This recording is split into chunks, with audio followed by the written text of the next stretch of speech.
২৪ বছর পর বিশ্বকাপের মঞ্চে আবার মুখোমুখি দুই চিরপ্রতিদ্বন্দ্বী England O Argentina.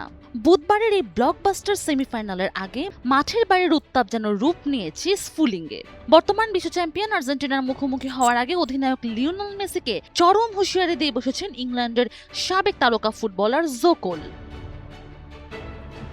The rest is football পডকাস্টে জোকোল রীতিমতো হুঙ্কার ছেড়ে বলেন, সেমিফাইনালে মেসিকে মাটিতে মিশিয়ে দিতে হবে, আমরা ওকে মাটিতে মিশিয়ে দিব। পডকাস্টের আরেক অতিথি মিকা রিচার্ডস তাকে আটকাতে চাইলেও কোল আত্মবিশ্বাসের সুরে দাবি করেন, ইংলিশদের গতির সামনে আর্জেন্টিনা দাঁড়াতেই পারবে না এবং ইংল্যান্ডই খেলবে ফাইনাল। বসুন্ধরা টিস্যু, অশুদ্ধতার বিরুদ্ধে এক বিন্দুও ছাড় নয়। শুধু কোল একাই নন, আর্জেন্টিনার কৌশলগত দুর্বলতা দিয়ে খোঁচা দিয়েছেন ইংলিশ কিংবদন্তি ওয়েন রুনিও।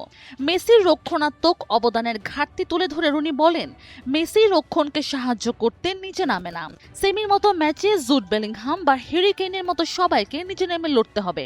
তবে মেসিকে নিয়ে সতর্কবার্তাও দিয়েছেন রুনি।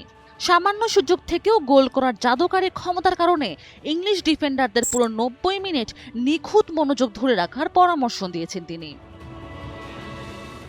কথার এই যুদ্ধ বুধবার মাঠের লড়াইয়ে কতটা প্রভাব ফেলবে, আর মেসির আর্জেন্টিনা নাকি কোলের হুঙ্কার দেওয়া ইংল্যান্ডের শেষ হাসি হাসে, তা দেখতে মুখিয়ে আছে পুরো ফুটবল দুনিয়া।